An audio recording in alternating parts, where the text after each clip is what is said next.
স্বাগতম জানাইছো সকলোকে আমাৰ ইউটিউব চেনেল মাছা টক্সলৈ। আজিৰ ভিডিঅ'ত আমি আলোচনা কৰিম কেনেকৈ ৱৰ্কবুক এখনত লগইন আইডি আৰু পাছৱৰ্ড সেট কৰা হয়। আমাৰ লগত এখন ৱৰ্কবুক আছে।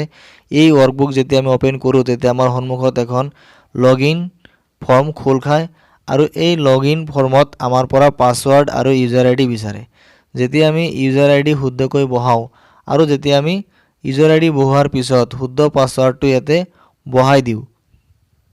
শুদ্ধ পাছৱৰ্ড বহোৱাৰ পিছত যেতিয়া ওকে কি প্ৰেছ কৰি দিয়া হয়, ওকে কি প্ৰেছ কৰি দিয়াৰ লগে লগে এটা মেছেজ আহে লগইন সাকসেসফুলি, অৰ্থাৎ সফলভাৱে লগইন কৰা হৈছে। এটা ওকে কৰাৰ লগে লগে ৱৰ্কবুকটো খোল খায়। কিন্তু যদি আমি এটো ক্লোজ কৰি আকৌ ওপেন কৰিব বিচাৰোঁ আৰু এবাৰ যদি আমি ইচ্ছা কৰিয়ে বা পাহৰি গৈ ভুল ইউজাৰ আইডি আৰু পাছৱৰ্ড বহাই পুনৰ লগইন কৰিবলৈ বা ওপেন কৰিবলৈ প্ৰয়াস কৰোঁ, তেতিয়া ইউজাৰ আইডি অৰ পাছৱৰ্ড ৰং বুলি দেখায় আৰু ৱৰ্কবুকটো ওপেন নহয়। কিন্তু যেতিয়া শুদ্ধ ইউজাৰ আইডি আৰু শুদ্ধ পাছৱৰ্ড বহাই পুনৰ আমি চেষ্টা কৰোঁ তেতিয়া লগে লগে ৱৰ্কবুকটো ওপেন হয়।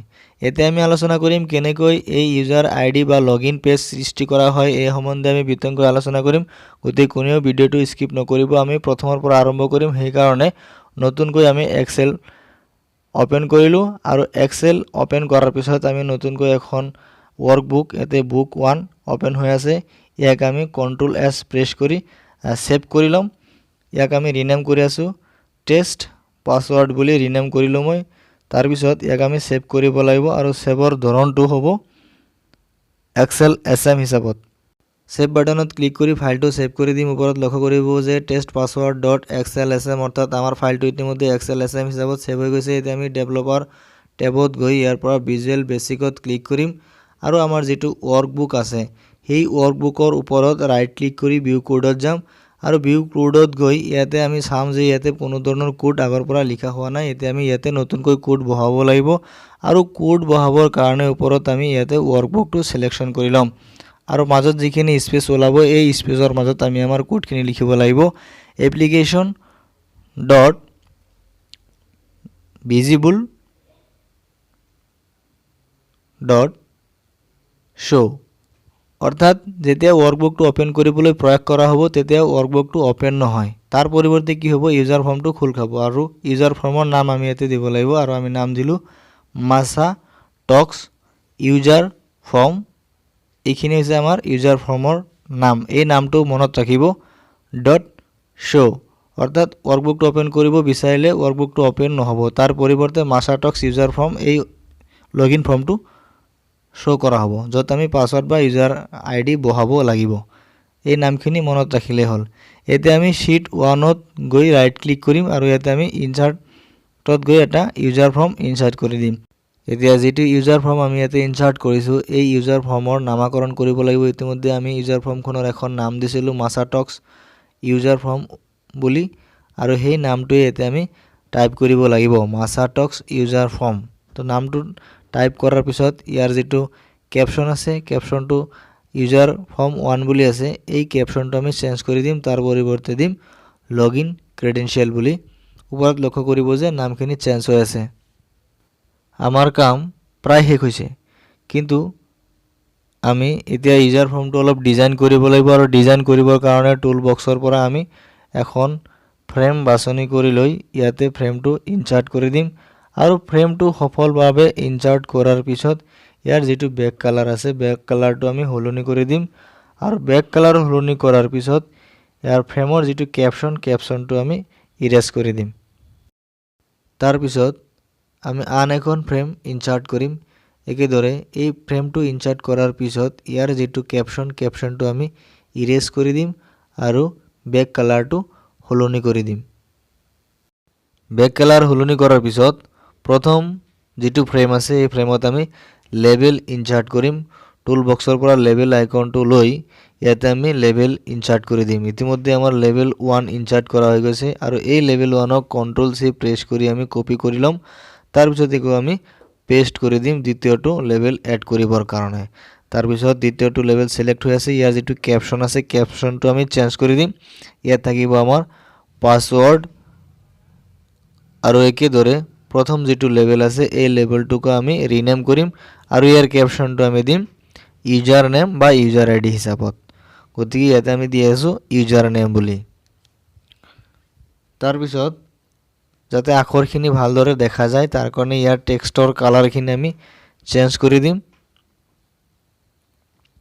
ইয়াৰ পৰা কালাৰটো চেঞ্জ কৰা হ'ব ফৰ কালাৰ ইয়াতে আমি গৈ হাইলাইট টেক্সট দি দিলো একেদৰে ইয়াৰো আমি কালাৰটো চেঞ্জ কৰি দিও এতিয়া ইউজাৰ নেম আৰু পাসওয়াৰ্ড লিখিবৰ কাৰণে ফ্ৰেমটোত আমি এটা টেক্সট বক্স ইনচাৰ্ট কৰিম টেক্সট বক্সটো ইনচাৰ্ট কৰাৰ পিছত ইয়াক কন্ট্ৰোল সি প্ৰয়োগ কৰি কপি কৰি লম তাৰ পিছত কন্ট্ৰোল বি প্ৰয়োগ কৰি পেস্ট কৰি দিম কাৰণ দুটা টেক্সট বক্সৰ দৰকাৰ আছে দ্বিতীয় যেটো টেক্সট বক্স ইয়াত আমি পাসওয়াৰ্ড লিখিব লাগিব গতিকে ইয়াক আমি ৰিনেম কৰি দিও txt পাসওয়াৰ্ড বুলি এইখিনি ৰিনেম কৰাৰ পিছত আমাৰ যেটো প্ৰথম টেক্সট বক্স আছিল টেক্সট বক্স 1 এই টেক্সট বক্সটোক আমি ইয়াকো ৰিনেম কৰি দিম কাৰণ ইয়াত আমি লিখিব লাগিব ইউজাৰ নেম গতিকে ইয়াৰ নামটো আমি দিম txt ইউজাৰ নেম বুলি এতিয়া আমি দুটা বাটন ক্ৰিয়েট কৰিব লাগিব প্ৰথম বাটনটো হ'ব আমাৰ ওকে বা ওপেন বাটন গতিকে কমান্ড বাটন ইয়াতে এটা আমি এড কৰি দিলো আৰু এই বাটনৰ নামটো আমি চেঞ্জ কৰি ইয়াক আমি দিম ওপেন বুলি আৰু এই ওপেন বাটনত যেতিয়া ইউজাৰ এজনে ক্লিক কৰিব শুদ্ধ পাসওয়াৰ্ড ব্যৱহাৰ পিছত তেতিয়া ওয়াৰ্কবুকটো খুল খাব ইয়াৰ ৰংটো আমি চেঞ্জ কৰি দিও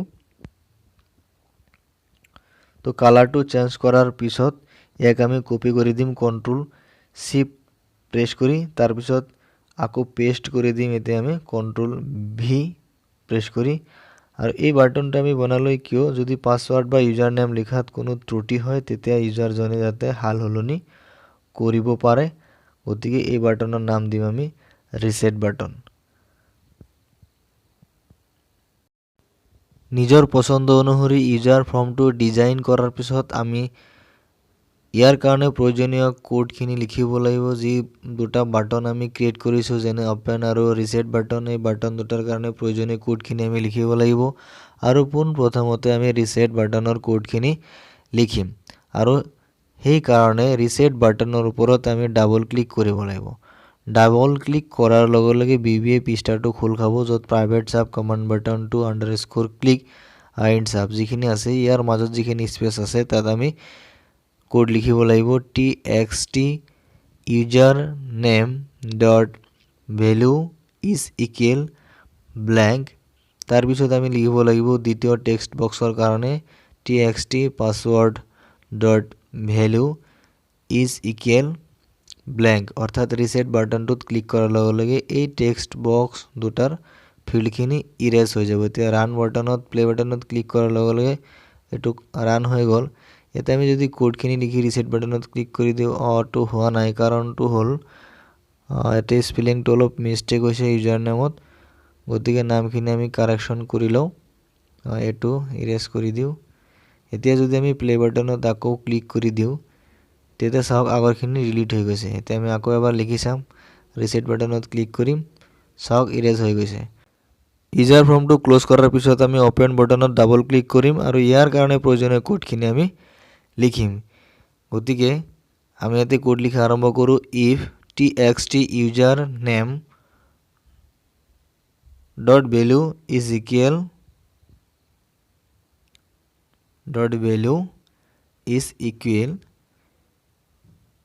ডাবল কোডৰ ভিতৰত আমি এটা ইউজাৰ নেম দিব লাগিব যেটো ইউজাৰ নেম মানে লগইন কৰাৰ সময়ত প্ৰয়োগ কৰিব লাগিব নিজৰ পছন্দ মতে যিকোনো ইউজাৰ নেম আপুনি দিব পাৰে আমি এতে ইউজাৰ নেম দিছো মাসাৰ টক্স আকৌ ডাবল কোড হেক এন্ড দুই নম্বৰ যেটো পাসওয়াৰ্ডৰ কাৰণে দিব লাগিব txt password dot value is equal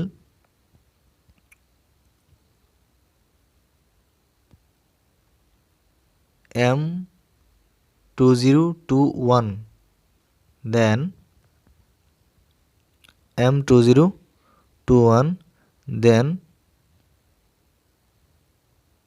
এটা বস্তু পাহৰি যোৱা হল আমি এতে ডাবল কোড দিয়া নাই এটো নিদিলে আকৌ ৰান কৰাৰ সময়ত প্ৰবলেম দেখা দিব গতিকে এইখিনি আমি শুদ্ধ কৰি লও তো এইখিনি হৈছে অৰ্থাৎ txt username.value is equal masatalx and txt password.value is equal m2021 then তেতিয়া কি হ'ব যদি এইখিনি শুদ্ধভাৱে দিয়া হয় তেতিয়া মেছেজ বক্স এটা আহিব আৰু মেছেজ বক্সত লিখা থাকিব লগ ইন সাকসেসফুলি।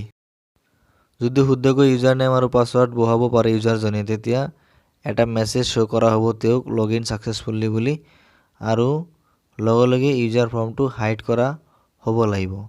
মাছা টক্স ইউজাৰ ফৰ্ম ডট হাইড এইটো আছিল আমাৰ ইউজাৰ ফৰ্মৰ নাম আৰু যদি পাছৱৰ্ড ভুল হৈ যায় ইলছ তেতিয়া এটা মেছেজ বক্স আহিব আৰু মেছেজত লিখা থাকিব please insert correct user name or password. এইখিনি আমি ডাবল কোটৰ ভিতৰত ৰাখিব লাগিব। তাৰপিছত যদি পাছৱৰ্ড ৰং হৈ যায় তেতিয়া এপ্লিকেশ্যনটো খোল নাখায় অৰ্থাৎ ৱৰ্কবুকটো খোল নাখাব। গতিকে আমি দিব লাগিব application dot visible is equal false অৰ্থাৎ এপ্লিকেশ্যনটো খোল নাখায় এইটো ভিজিবল নহয়। তাৰপিছত দিব লাগিব এণ্ড ইফ। আকৌ যদি পাছৱৰ্ড শুদ্ধকৈ বহোৱা হয় মাজত আমাৰ ইনচাৰ্ট বানানটো ভুল হৈছিল এইটো শুদ্ধ কৰি দিলোঁ। এতিয়া পাছৱৰ্ড যদি শুদ্ধকৈ বহোৱা হয় তেতিয়া ৱৰ্কবুকটো খোল খাব লাগিব। গতিকে এইখিনি আমি কপি কৰি লৈ ইয়াতে আমি পেষ্ট কৰি দিম আৰু ইয়াতে application dot visible equal true বুলি লিখি দিম অৰ্থাৎ পাছৱৰ্ড আৰু ইউজাৰ নেম শুদ্ধ হ'লে তেতিয়া ৱৰ্কবুকটো খোল খাব। এতিয়া সম্পূৰ্ণ কোডখিনি এবাৰ ৰান কৰিম।